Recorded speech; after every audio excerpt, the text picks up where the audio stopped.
चीन के खिलाफ आर्थिक कार्रवाई की दिशा में भारत तेजी से बढ़ रहा है। पहले 59 चाइनीज ऐप्स पर बैन लगाए और अब हाईवे प्रोजेक्ट्स में भी चीनी कंपनियों की एंट्री बंद की जाएगी।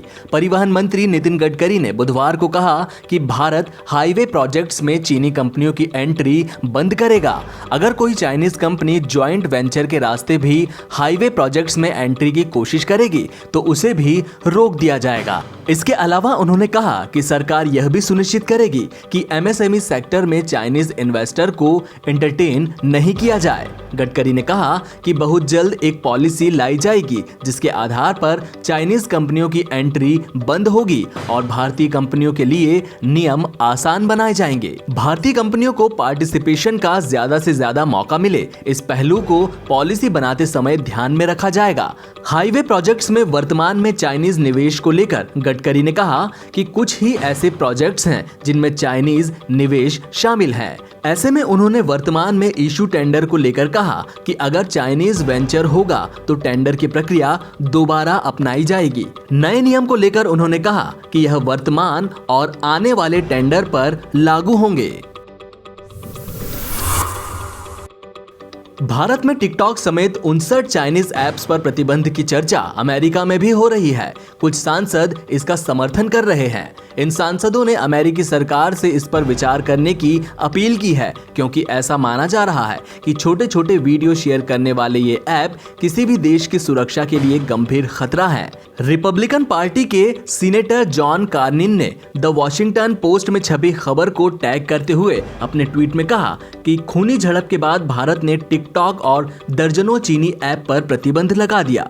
वहीं रिपब्लिकन पार्टी के ही सांसद रिक क्रोफोर्ड ने कहा कि टिकटॉक को जाना ही चाहिए और इसे तो पहले ही प्रतिबंधित कर देना चाहिए था। पिछले हफ्ते अमेरिका के राष्ट्रीय सुरक्षा सलाहकार रॉबर्ट ओ ब्रायन ने आरोप लगाया था कि चीनी सरकार टिकटॉक का इस्तेमाल अपने उद्देश्यों के लिए कर रही है। अमेरिकी सांसद में कम से कम वैसे 2 विधेयक लंबित हैं जिनमें संघीय सरकारी अधिकारियों को अपने फोन पर टिकटॉक का इस्तेमाल करने से रोकने के प्रावधान है। इससे लगता है कि भारत के कदम के बाद अमेरिका में टिकटॉक पर प्रतिबंध की मांग जोर पकड़ सकती है। मुंबई पुलिस ने शहर में बढ़ते कोविड-19 के मामलों पर लगाम लगाने के लिए बुधवार से धारा 144 शहर में लागू कर दी है। इस आदेश में सिर्फ धार्मिक स्थलों को कुछ शर्तों के साथ छूट दी गई है। धारा 144 का आदेश जारी करने के साथ ही मुंबई पुलिस के आयुक्त प्रणय अशोक ने बताया कि धारा 144 मुंबई में 15 जुलाई तक प्रभावी रहेगी। पुलिस कमिश्नर ने आदेश में कहा कि कोरोना वायरस के बढ़ते मामलों को देखते हुए मुंबई में धारा 144 लागू की जा रही है। ऐसे में लोगों के एक स्थान पर भीड़ लगाने पर पाबंदी होगी। उन्होंने कहा कि धार्मिक स्थलों में कुछ नियमों का पालन करते हुए छूट दी गई है। महाराष्ट्र में मंगलवार को कोविड-19 के 4,878 नए मामले सामने आए। इसके साथ ही राज्य में कोरोना वायरस संक्रमितों की संख्या बढ़कर 1,74,761 हो गई है। इसके अलावा कोरोना महामारी के चलते 245 लोगों की मौत हुई है। राज्य में महामारी से जान गंवाने वालों का आंकड़ा बढ़कर 7,855 हो गया। मुंबई में कुल मरीजों की संख्या 77,658 तक पहुंच गई है, जबकि यहां पर अब तक कुल 4,556 लोगों की मौत हो चुकी है।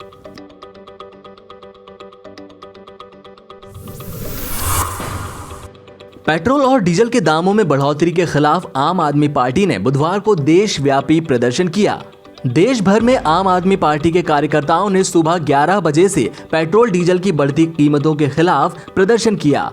आप कार्यकर्ताओं का कहना है कि केंद्र सरकार को पेट्रोल और डीजल की कीमतें कम करनी चाहिए। इसके कारण सब्जी से लेकर अनाज तक की कीमतें बढ़ जाएंगी। सरकार के पास पैसों की कमी नहीं है, उसे तेल के टैक्स को कम करना चाहिए। आपको बता दें कि बीते 3 महीने में 22 बार पेट्रोल और डीजल के दामों में बढ़ोतरी हुई है। इस दौरान पेट्रोल की कीमत में 9 रुपए 17 पैसे और डीजल की कीमत में 11 रुपए 14 पैसे का इजाफा हुआ है।